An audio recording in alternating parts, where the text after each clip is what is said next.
Ladies and gentlemen, dear participants, thank you for your interest in an introduction to the canonical foundations of church financing and an overview of the diversity of financing systems.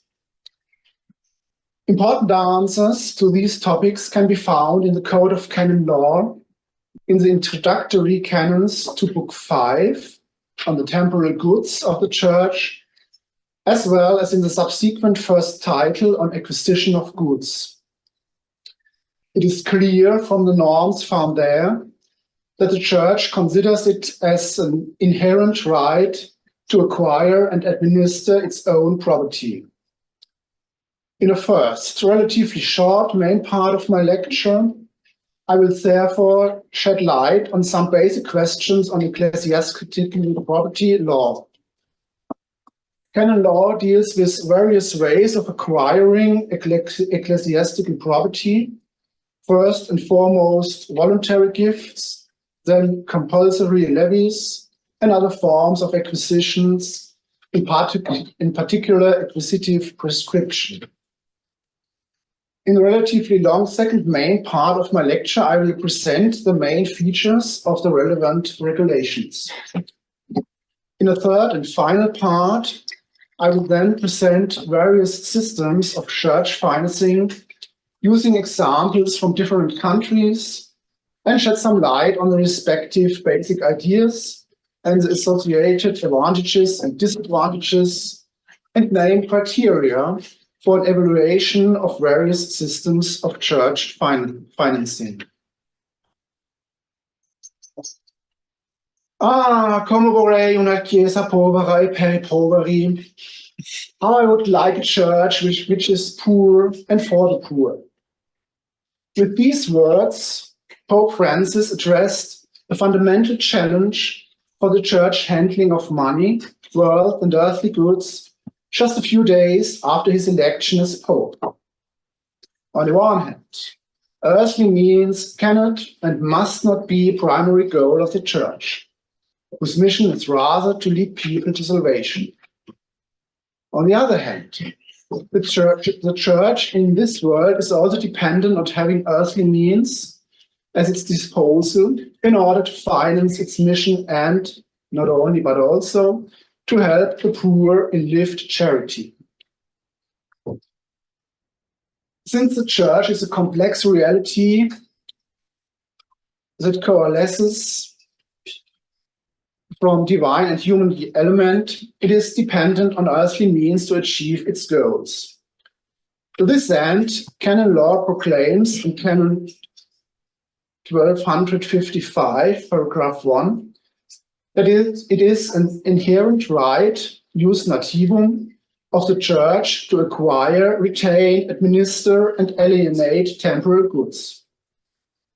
The main addressees of this declaration are, ad extra, the incumbents of civil power who have repeatedly interfered with the Church's right of property throughout history. Thus, in modern times, the term jus nativum is practically nothing more than a cipher for the fact that the protection of the Church's rights with regard to its temporal goods is a concrete application of the fundamental right of religious freedom granted by the civil authorities.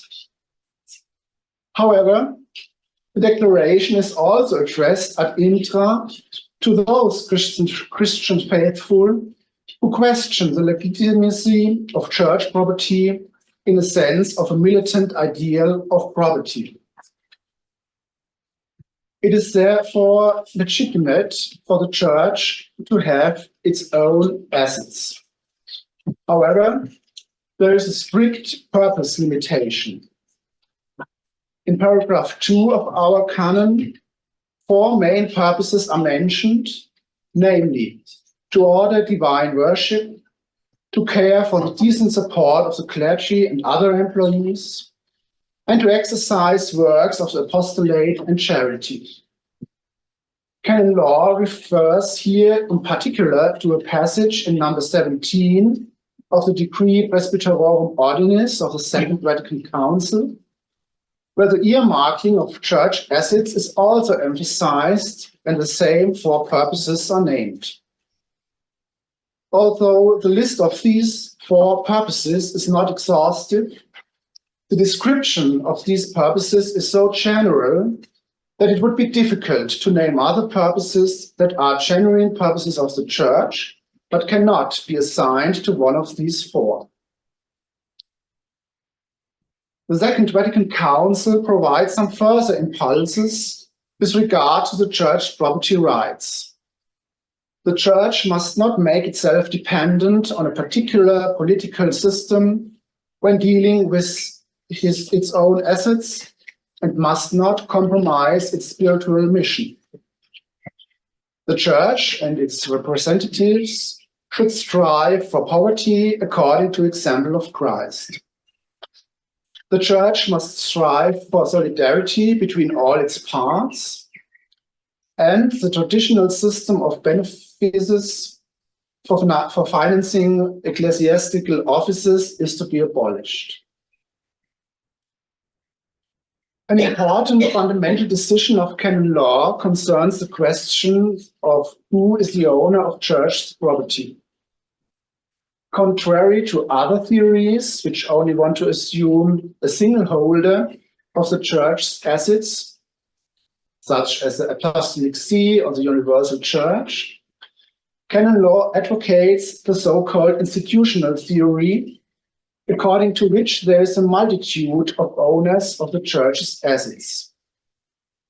According to Canon 1255, every juridic person in the church is a potential owner of church property in a broader sense, namely of bona temporalia, that are the temporal goods of the church, while according to Canon 1257, paragraph 1, every public juridic person is the owner or potential owner of ecclesiastical goods in a more narrower sense of the bona ecclesiastica. Now about principles and main features of acquisition of ecclesiastical goods. With regard to the acquisition of temporal goods, Canon 1260 repeats the proclamatory statement already known from Canon 1255, paragraph 1, that the acquisition of property is part of the jus nativum of the Church. The reference to a jus exigendi, the right of the Church to claim from its faithful, concretizes the basic obligation of all Christian faithful to assist with the needs of the Church, so that the Church has what is necessary, as formulated already in Canon 222, paragraph 1.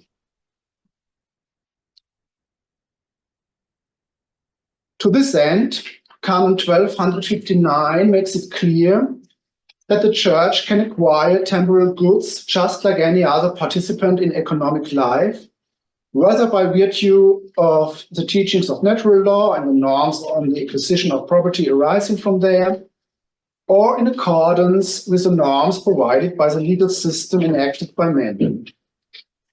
Incidentally, the reference to jus positivum does not only refer to positive church law, jus mere ecclesiasticum, but also to state legal norms.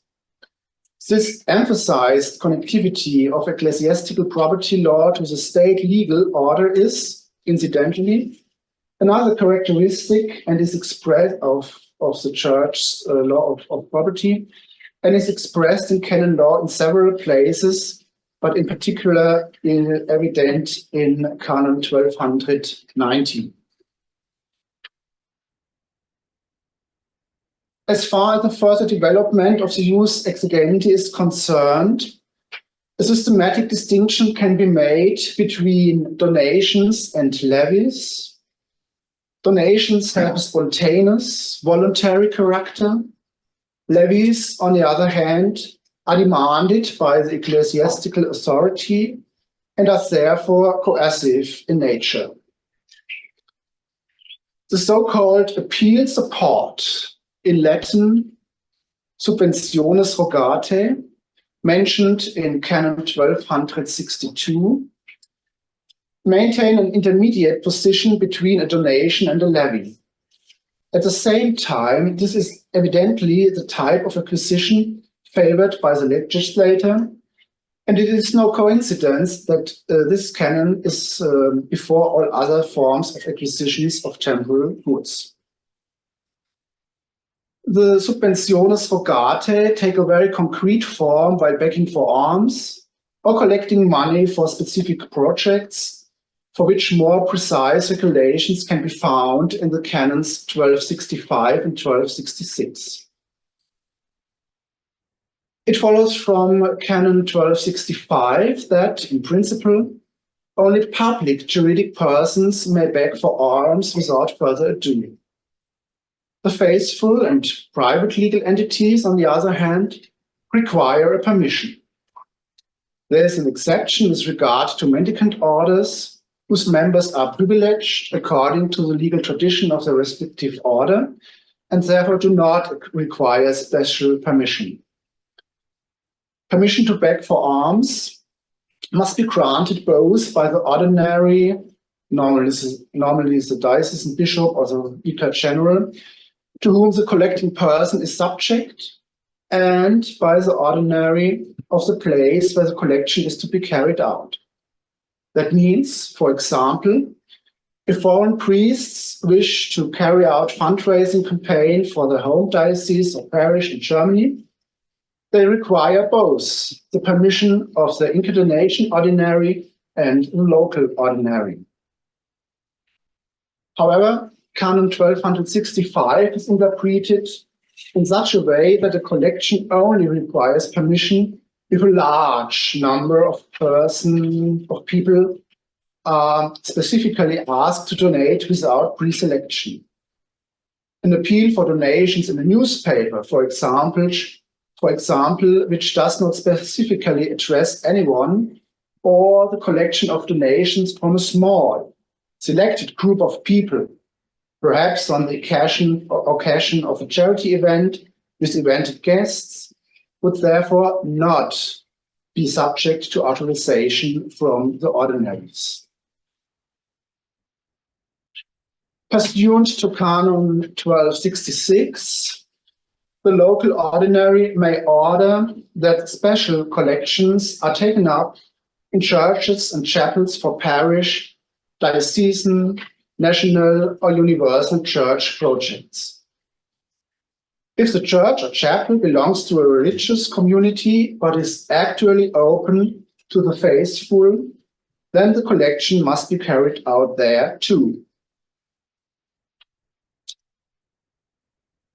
If offerings are given to superiors or administrators of any ecclesiastical juridic person, Canon 1267 establishes the presumption, which is indeed a rebuttable presumption, can be overturned by evidence, that the offering is for the juridic person itself and not personally for the minister. In any case, however, the donor's specific purpose must be taken into account as highlighted in paragraph 3. Other forms of voluntary gifts include pious wills, in particular testamentary dispositions, and pious foundations, which are mentioned in the canons 1299 to 1310, where these types of property acquisitions are regulated in a separate title due to the importance and the specific features to be observed in the acquisition and administrations.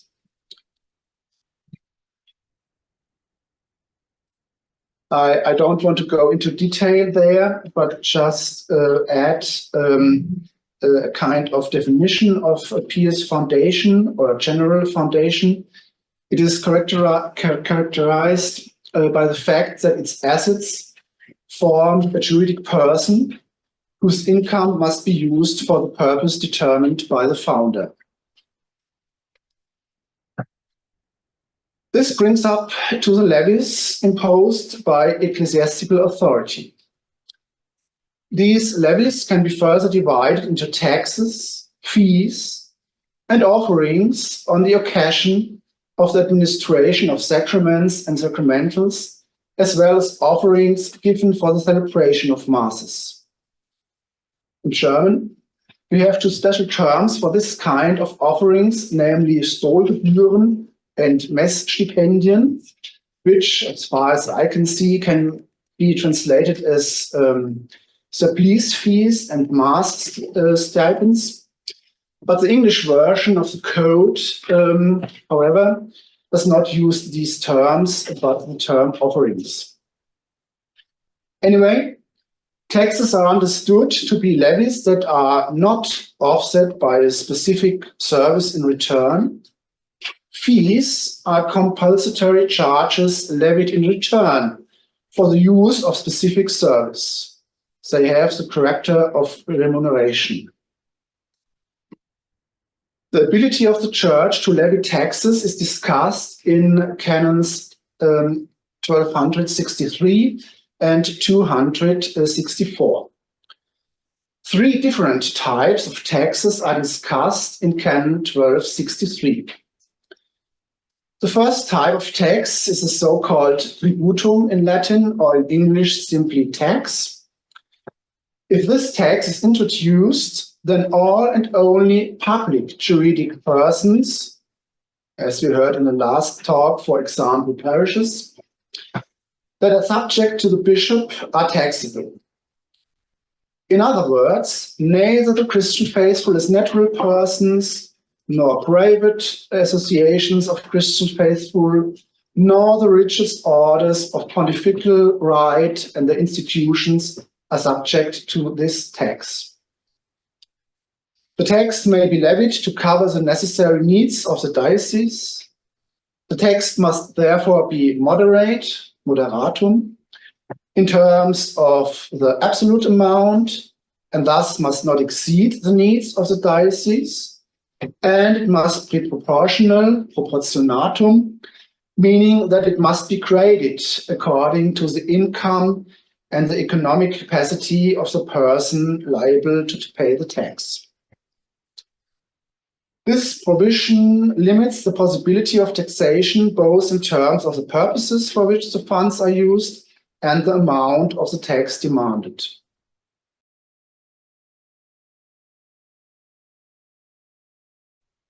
As far as it is concerned, the diocesan bishop needs to counsel both the final council of his diocese and the presbyteral council. The diocesan bishop may levy such a tax once, or occasionally, or regularly. If the tax is imposed occasionally, both councils must be consulted each time for its counsel. If the tax is collected regularly, one consultation is sufficient when the tax is first introduced.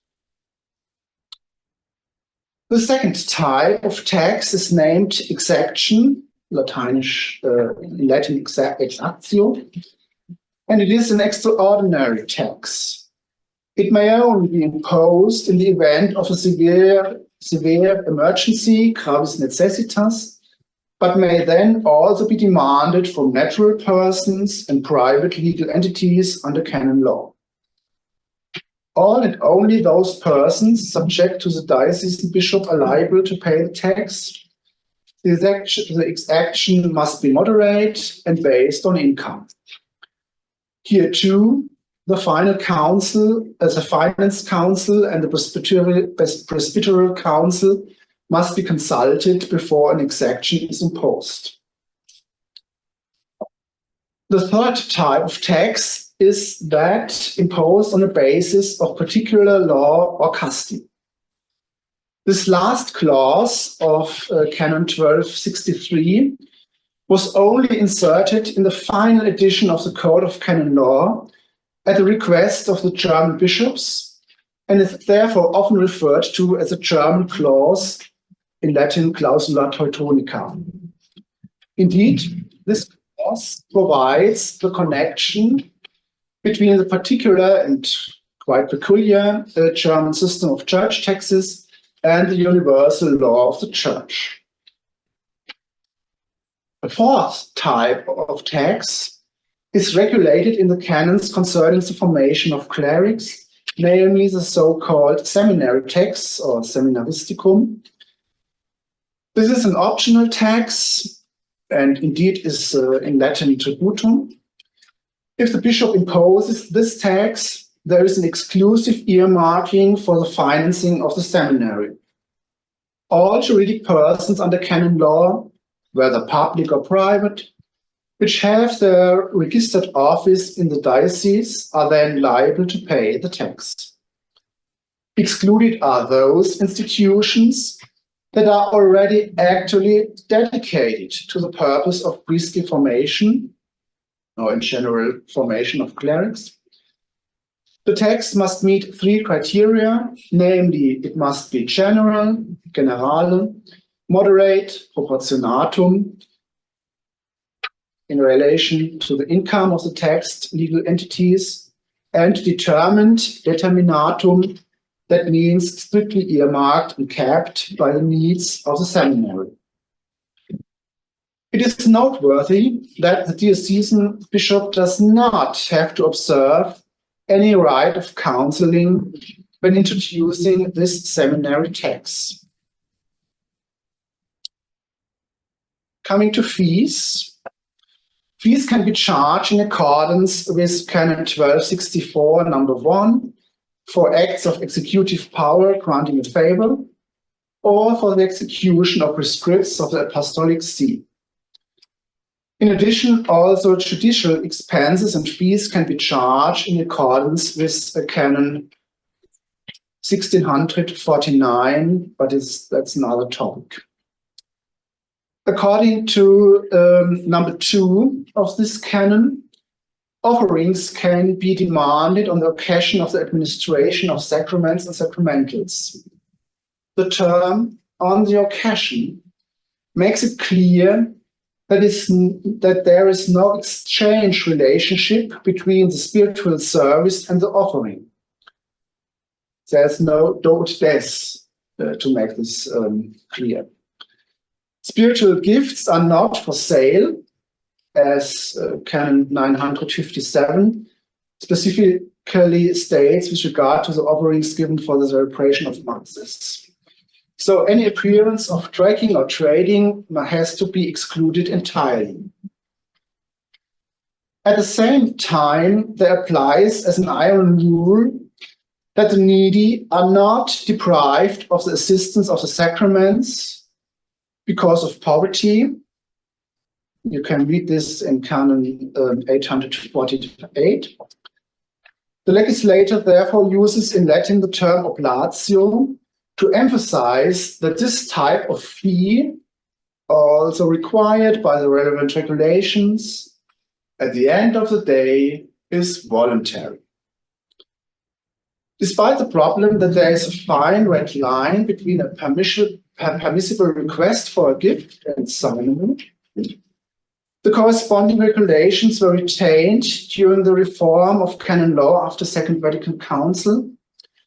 After all, this type of gift was historically an important instrument for securing the livelihood of priests and probably still fulfill this task in some parts of the world.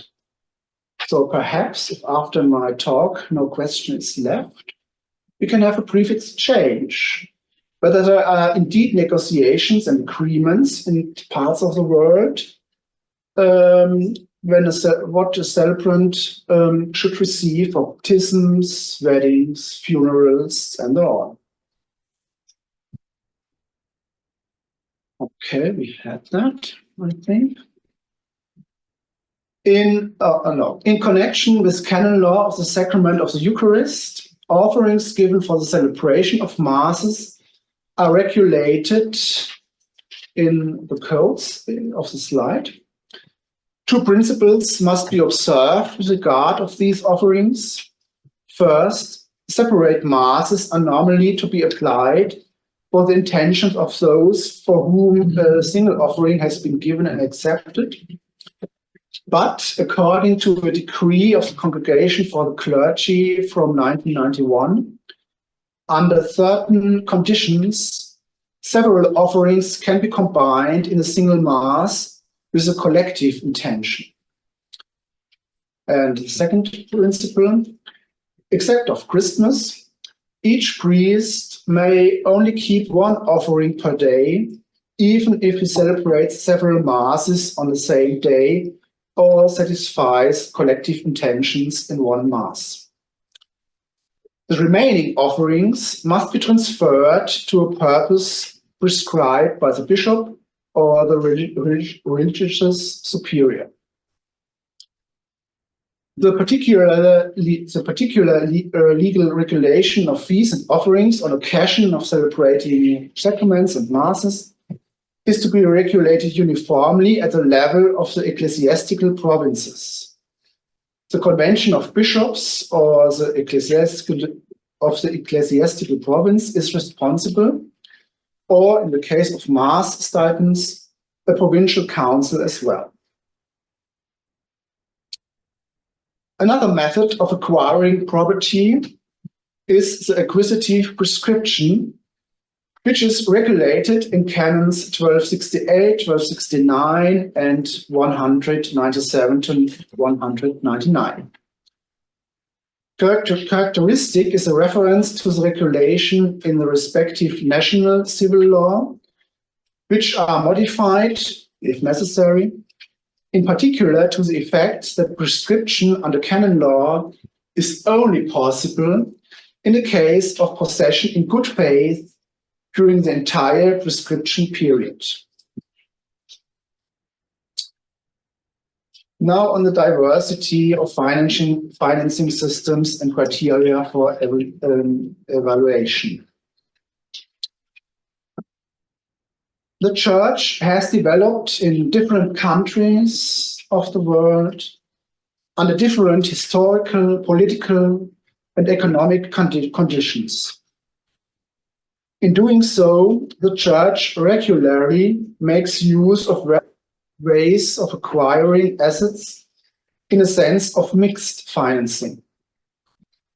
Talking about a system of church financing therefore means that, regardless of the variety of financing instruments actually used in the individual countries, there is often a clear focus in favor of a particular instrument. The following overview focuses primarily on European countries. And here too, I invite participants in our academy to report on the typical methods of church financing in their respective home countries, if they want, after my talk. In some countries, the church is financed directly by the state from the state budget. Examples include Belgium, Norway, and until 2015, Luxembourg. Other examples are countries in which a certain majority church also has the status of a state church, such as the Orthodox Church in Greece or the Anglican Church in the United Kingdom. A special case of state funding of the church exists in those countries in which citizens are allowed to dedicate a small portion, indeed less than 1%, of their income tax to specific cultural or religious purposes, which is then passed on by the state to the beneficiary institution or religious community. Such a system has been in place for several decades, particularly in Italy, but also in Spain, Hungary, and Iceland. The freedom of choice with regard to dedication means that, on the one hand, the Christian faithful may make a dedication for non-church purposes, while on the other hand, people who do not belong to the Catholic Church can also support the Church in this way. This special form of state-run church financing thus breaks the principle of the membership link between debtor and creditor of the financial contribution. In France, the United States of America, and the Netherlands, the Church relies on voluntary donations, including testamentary dispositions. In Great Britain and Cyprus, the Catholic Church can finance itself through the management of its own assets, that is, through the income from renting and leasing. Another way of financing the Church is imposing taxes. Particularly in Germany, the church tax, which is levied in close cooperation between the Church and the state, is considered the most important instrument of church financing. The cooperation between church and state results from the fact that the church tax is a surcharge tax to the income tax and levied by the state tax authorities together with the latter. In Austria, the churches levy the so-called church contribution, which is, however, determined without the involvement of the state tax authorities and is not collected directly by the state, but can be claimed in a lawsuit.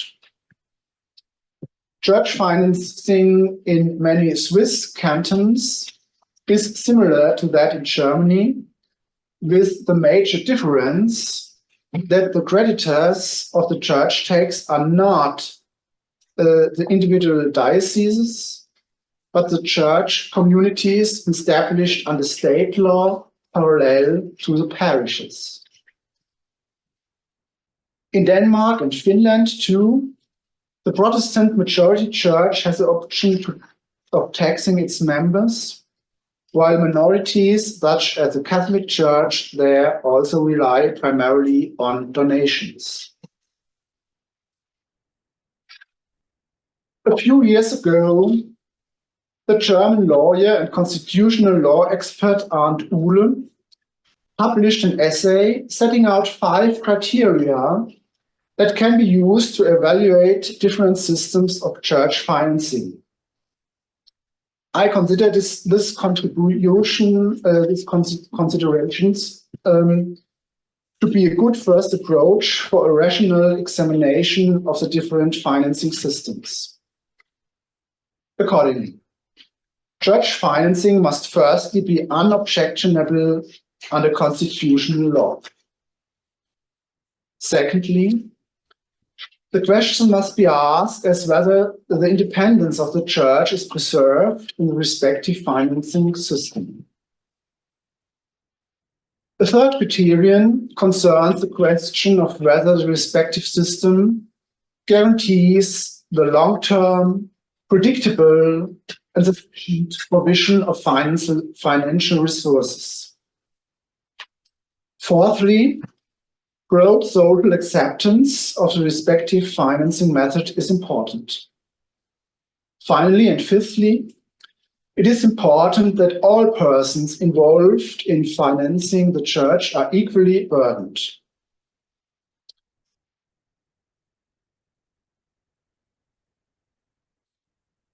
Against this backdrop,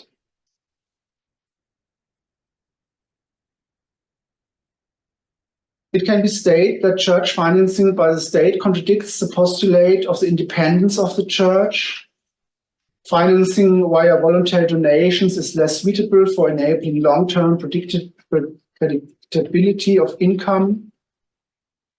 On the one hand, the German church tax system ensures that all able-bodied Christian faithful contribute equally to the financing of church activities, but it is the German church tax system subject to dwindling acceptance in parts of the society, primarily due to the collaboration between the state and the church in levying the tax.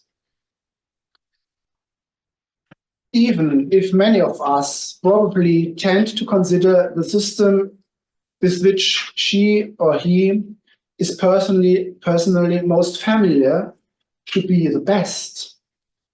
The 5 criteria mentioned offer points of reference for scrutinizing the various models of church financing to determine whether they are equally solidary, effective, and fair, while offering the church a certain independence both from individual actors and from changes in terms of legal framework and factual realities.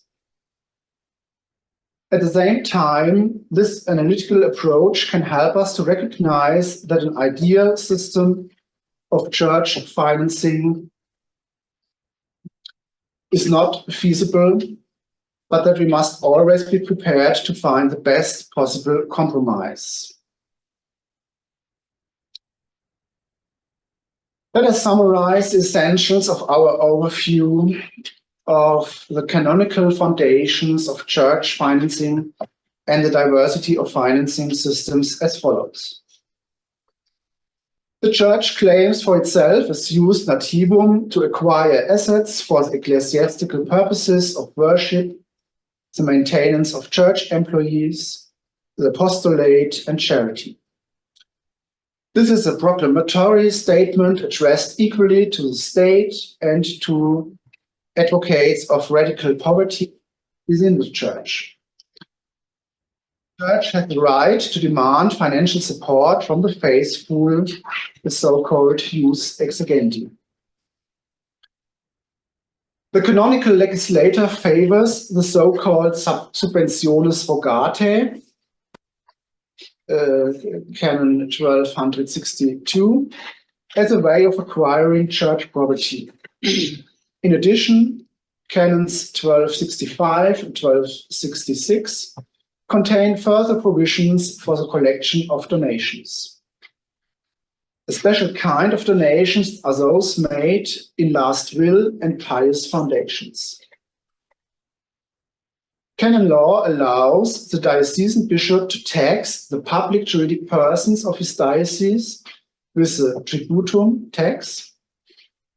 Further taxation in the sense of the exaction of natural persons or private legal entities is only provided for in emergencies. For certain ecclesiastical acts, fees as well as offerings in occasion of celebrating sacraments and masses can also be levied. In an overview, different models of church financing can be distinguished, which always depend on historical developments and specific national conditions. For example, there are countries in which the church is fully or partially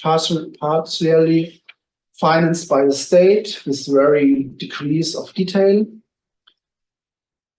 There are countries in which fundraising is a central financing instrument. In other countries, however, the church can finance itself by levying church taxes or by renting or leasing its own property. Each system of church financing has certain advantages and disadvantages, strengths and weaknesses. Desirable is a system that provides the church with sufficient funds in a predictable long-term amount, independently from the state, and which is accepted by society as a whole, and also involves all Christian faithful in financing the church in a way that is equal and commensurate with their respective economic capacity. Thanks for your interest.